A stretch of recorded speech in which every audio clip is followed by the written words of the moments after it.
Yes people, good morning, good afternoon, good evening to all of you. कैसे सब लोग? Hope so आप सब लोग बहुत बढ़िया रहेंगे। मैं बता दूं, मैं भी बहुत अच्छा हूँ। तो मैं आज मिलवाने वाला हूँ बीपी वर्चुअल ग्लोबल की सीएफए की टीम से, और सीएफए की टीम में मेरे दो फेवरेट स्टूडेंट हैं। सबसे पहले अर्जुन मेहरा के बारे में तो आपने देखा ही होगा, and he was my intermediate final student. He score the all India rank 1 in the CA intermediate. And उसके साथ साथ में बंदे ने सीएफए किया, और सीएफए में ही इज़ चार्टर्ड, एंड उसका जो 90% से ज़्यादा का परसेंटाइल रहा है सीएफए में, and he is going to lead global courses in the BB virtual. Along with that he is going to teach for the CFA in the BB virtual. So Arjun, welcome and thank you. Just tell something about the CFA to everyone. तो sir जो CFA है, CFA वैसे तो it's a very well known course, but अगर मैं बताऊँ CFA is anyone's pathway into finance. Sir आजकल सबको फाइनेंस में काम करना है बिकॉज सबसे ज़्यादा पे फाइनेंस में है। अब जो फाइनेंस में है, फाइनेंस में उन लोगों को रख रहे हैं जिनकी फाउंडेशनल नॉलेज बहुत स्ट्रांग है फाइनेंस में, एंड वो फाउंडेशनल नॉलेज है वो सीएफए प्रोवाइड करती है। जो सर आपका ग्लोबल कोर्स है, जो सीएफए का कोर्स है वो यूएस बेस्ड है, बट 160 प्लस कंट्रीज में आपका रिकॉग्नाइज्ड है। तो अगर आप सीएफए कर लेते हो तो बेसिकली आपके ऊपर एक ठप्पा लग जाता है कि आपको फाइनेंस की अच्छी नॉलेज है। तो सारे जो कोर फाइनेंस की जॉब्स होते हैं, चाहे वो आपका प्राइवेट इक्विटी हो, वेंचर कैपिटल हो, इन्वेस्टमेंट बैंकिंग हो, ये सारे टॉप नॉच रोज आपके लिए खुल जाता है। ओके, तो जैसे अगर कोई स्टूडेंट ऐसा है जिसने सीए कर लिया है, एंड उसके बाद क्या उसको सीएफए करने के बाद कुछ वैल्यू एडिशन मिलता है? क्योंकि मेरे को बहुत सारे बच्चे ऐसे बोलते हैं सर सीए तो हो गया है, बट हम और भी कुछ पढ़ना चाहते हैं, तो क्या सीएफए बेस्ट ऑप्शन है? एंड सीएफए करने के बाद क्या एडिशनल अपॉर्चुनिटी मिलती है? सो तो अगर मैं ये बात करूँ, जो सीएज हैं उनके लिए मैं ये नहीं बोलूँगा कि कितना वैल्यू एडिशन, मैं ये बोलूँगा कि आज के टाइम में नेसेसरी है एक सीए के लिए सीएफए करना। मैं बताता हूँ क्यों। क्योंकि सर जो सीएफए में 3 लेवल्स होते हैं, लेवल 1, लेवल 2, लेवल 3। सर आप एक भी लेवल कर लोगे तो आपकी सीवी पे वैल्यू एडिशन होगी। कौन सी वैल्यू एडिशन होगी मैं 2 मिनट में बताता हूँ। बट जो इंपॉर्टेंट पॉइंट है, जो सर लेवल 1 का सिलेबस है, जो सीए फाइनल में हम एएफएम में करते हैं, उससे 80% उसका कॉमन टॉपिक्स है। तो जो व्यक्ति ने अपना सीए क्लियर किया हुआ है उसके लिए केक वॉक है लेवल 1 क्लियर करना। तो ऑलमोस्ट सर्टेन ही है कि जो भी सीए है वो लेवल 1 आराम से क्लियर कर लेंगे। इससे क्या होता है, काफी सारे जो एम्प्लॉयर्स हैं उनकी रिक्वायरमेंट होती है फाइनेंस में कि आपने एटलीस्ट सीएफए का लेवल 1 किया हुआ हो।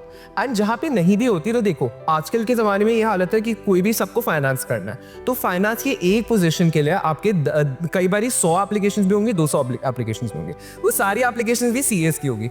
तो सर आप अगेंस्ट 200 लोग जो स्टैंड करोगे, अगर आपने सीएफए किया हुआ हो तो एकदम से इट सेट्स यू अपार्ट कि हाँ मैंने सीएफए किया हुआ है, आपको एम्प्लॉयर भी अलग से दिखेगा। ये जो सर अपॉर्चुनिटीज कौन सी है, ये सर मैंने जैसे बोला कोर फाइनेंस की अपॉर्चुनिटीज है। ये कोर फाइनेंस की अपॉर्चुनिटीज वो है जो अदरवाइज सीएस के लिए ओपन नहीं होती, बिकॉज सीएस के लिए जनरली जो टैक्स रोल्स हो गए, ऑडिट रोल्स हो गए, अकाउंटिंग रोल्स हो गए, उनमें प्रेफर करते हैं। जो फाइनेंस का स्किल सेट ही डिफरेंट होता है बिकॉज वो फॉरवर्ड लुकिंग होता है, वो स्किल सेट आपको सीएफए देता है। तो आपका again private equity, investment banking, valuations, FDD आपका हो गया, मर्जर्स एंड एक्विजिशंस हो गए, ये जो हाई पेइंग जॉब्स है ये आपके लिए खुल जाता है। It becomes much easier for you to crack that. Wow, very good. So guys, अगर मैं सीएफए की बात करूं, मेरे को तो पहले से यही लगता था कि सीएफए बहुत ज़्यादा डिफिकल्ट है एंड ऑल, लेकिन आजकल मैं जब देखता हूं सीएफ का रिजल्ट एंड ऑल, तो बहुत ही बढ़िया रिजल्ट रह रहा है। तो मैं यहाँ पे गौतम से पूछना चाहूँगा कि गौतम, जो सीएफए है, basically you were working with the big four earlier and now you are into the teaching, you are like CFA के आपके भी लेवल क्लियर्स है। तो मुझे ये बताओ कि सीएफए क्या सच में डिफिकल्ट है? So I'll suggest कि CFA is not difficult, it is very conceptual. So as soon as like you start reading, you conceptualize all topics, you begin to solve all questions, और आपको समझ में आता है कि everyday practice जो है आपकी life की, it was bounded by finance. We do not realize it, but very simple topics of finance are in our everyday lives that we experience. So yes, it is very conceptual, it is not difficult. And secondly, yes, you'll have to devote your time, but yes, as Arjun said, there's a lot of payoff in the long run that you get to see. Wow. और अगर किसी को India के बाहर काम करना है, बहुत सारे बच्चे ऐसे बोलते हैं सर हमको फाइनेंस में काम करना है, इंडिया के बाहर काम करना है, तो हाउ सीएफए कितना वैल्यू एडिशन कर सकता है? So like see, as Arjun also said, CFA is right now a gold standard in finance. Even foreign employers look for a global education if there is one in your CV. So when they see this certification in your CV, they see that you have studied and you have taken an academic qualification basis global standards. So they are more ready to take you as an employee.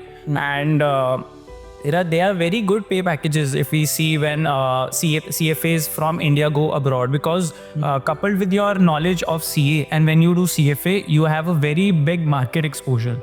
So wow. Yeah. Very good. So, Arjun, you are chartered accountant also. You both worked with the Big Four, and you are CFA also. So, एक होता है CA, एक है CFA. Correct.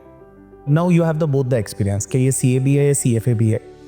हम जब CA की बात करते हैं तो हम लोग बहुत सारे सब्जेक्ट पढ़ते हैं, अकाउंट्स पढ़ते हैं, उसके साथ साथ ऑडिट पढ़ते हैं, लॉ पढ़ रहे हैं, टैक्स पढ़ रहे हैं, टैक्स में DT IDT इतना पढ़ते हैं, AFM भी पढ़ते हैं, एडवांस फाइनेंशियल मैनेजमेंट. और जहाँ तक मैंने सुना है CFA is all about the finance.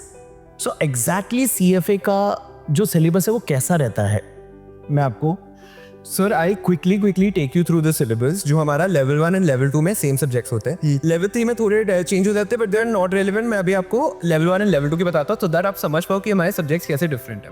अब जैसे हम लोग CA की बात करते हैं, CA में हमारा आपने बोला जैसे DT हो गया, IDT हो गया, अकाउंट्स हो गया. ये आपने बिल्कुल करेक्टली बोला, इट इज प्योरली फाइनेंस. आपके यहाँ पे सब्जेक्ट कौन से हैं? सबसे पहले हम लोग स्टार्ट करते हैं क्वांट्स से. क्वांट्स मतलब क्वांटिटेटिव मेथड.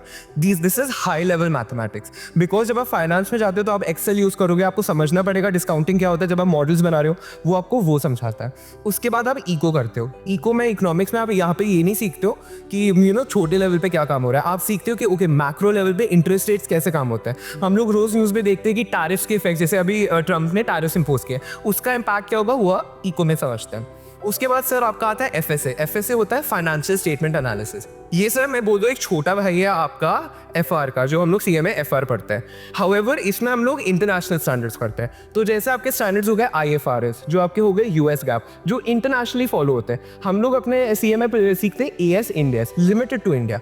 यहाँ आप जो सीखोगे ये अक्रॉस द वर्ल्ड ये वाले आपका अकाउंटिंग स्टैंडर्ड्स यूज होते हैं. तो वो हम करते हैं FSA में.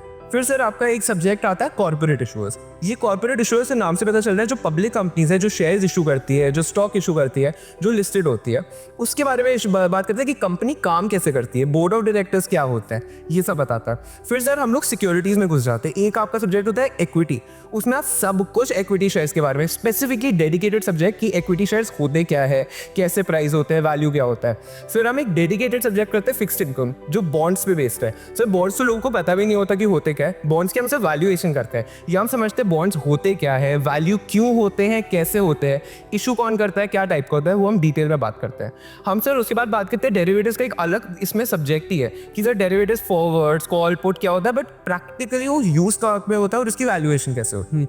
हम सर बात करते हैं ऑल्टरनेटिव इन्वेस्टमेंट्स. लैंड में अगर इन्वेस्ट करना है कैसे करेंगे, कैसे समझ आएगा. ये जो प्राइवेट इक्विटी, हेज फंड, ये सब होते क्या है, ये सब लोग हम लोग डिटेल में बात करते हैं. एंड सब को सर हम लोग साथ में ले आते हैं पोर्टफोलियो में कि सर अब हमने ये सब कुछ समझ लिया इंडिविजुअल एलिमेंट्स, अब हम लोग साथ में लाएंगे एंड साथ में पढ़ेंगे. एंड सर एथिक्स हम लोग करते हैं. एथिक्स में सर हम लोग सीखते हैं कि चलो ये सब तो सीख लिया, बट क्योंकि हम दूसरों का पैसा मैनेज कर रहे हैं तो क्या चीज़ हमें नहीं करना चाहिए. हमें ये नहीं करना चाहिए कि हम अपने बेनिफिट के लिए उनका नुकसान करें. Ethics is very important. तो एज आपका सो ये सारे सब्जेक्ट्स हैं, बट आप समझ पा रहे होगे ये सारा का सारा प्योर प्ले फाइनेंस है. इसके बाहर फाइनेंस एग्जिस्ट ही नहीं करता. तो जैसा कि आपका अगर इंटरेस्ट फाइनेंस में है और आप JP मॉर्गन स्टैनली ऐसी कंपनीज में काम करना चाहते हैं तो CFA is the best option available for you. And guys अगर मैं बात करूँ BB वर्चुअल की, तो जैसे हम 2016-17 से बेस्ट क्वालिटी कंटेंट है वो प्रोवाइड करते आए हैं, तो CFA में भी आपको बेस्ट क्वालिटी मिलने वाली है. एंड गाइस उसके बारे में अर्जुन सर बताएंगे आपको कि हम लोग CFA में कैसे आपको पढ़ाने वाले हैं, हमारा मेथोडोलॉजी क्या रहेगा और क्या क्या मटेरियल आपको मिलने वाला है. तो सर जब हम आपको पढ़ाएंगे CFA में, तो सबसे पहले तो हम लोग ये अज्यूम करेंगे कि आपको कुछ भी नहीं आता है इन रिस्पेक्ट ऑफ फाइनेंस. बिल्कुल जीरो बेस से आपको सिखाएंगे. तो आपका कॉमर्स बैकग्राउंड हो या आपका कॉमर्स बैकग्राउंड ना हो, चाहे आप इंजीनियरिंग क्यों ना हो, आपको बिल्कुल 0 से 100 क्लास में ही लेके जाया जाएगा. इसमें आप लोग को हैंड रिटन नोट्स प्रोवाइड किए जाएंगे.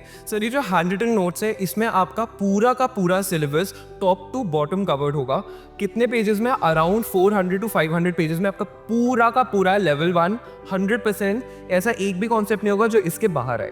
इसके साथ सर हम लोग प्रोवाइड करेंगे MCQs, बिकॉज एग्जाम में तो MCQs आएंगे, अल्टीमेटली बच्चों को वो सॉल्व करना है. हमारा सर एम ये नहीं रहेगा कि आपके X मार्क्स आया Y मार्क्स आया. हमारा एम ये रहेगा कि 180 में से 180 MCQs आप सॉल्व कर पाएंगे.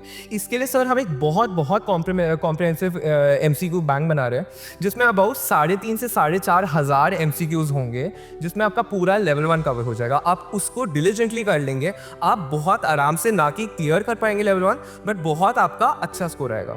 बाकी सर 2 इश्यूज इसमें और आते हैं कि क्लास की ड्यूरेशन कितनी होगी, क्योंकि हम लोग जब बात करते हैं तो काफ़ी CFA की क्लासेस बहुत लंबी होती है, जो बहुत डिफिकल्ट होता है स्टूडेंट्स के लिए मैनेज करना।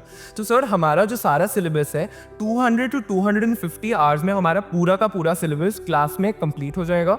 एंड सर जो लैंग्वेज की बात आती है, बिकॉज आजकल जो भी CFA की क्लासेस बच्चों को मिल रही है those are mostly in English, but काफ़ी बच्चे जो हिंदी में ज़्यादा कंफर्टेबल है, जैसे CA स्टूडेंट्स, उनने अपनी सारी क्लासेस हिंदी में ली हुई है।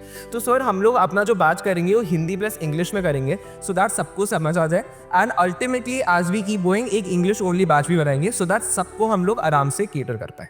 सो thanks a lot to everyone and see you on the bbvirtualsglobal.com। So आपको अगर CFA से रिलेटेड कुछ भी इंक्वायरी करनी है, बैचेस से रिलेटेड आपको डिटेल देखनी है, तो आप जो ये वेबसाइट दे रखी है और यहाँ पे डिस्क्रिप्शन में आपको ये नंबर दे रखे है, इस नंबर पे आप कांटेक्ट करिए और हमारे काउंसलर है वो आपकी हेल्प करेंगे।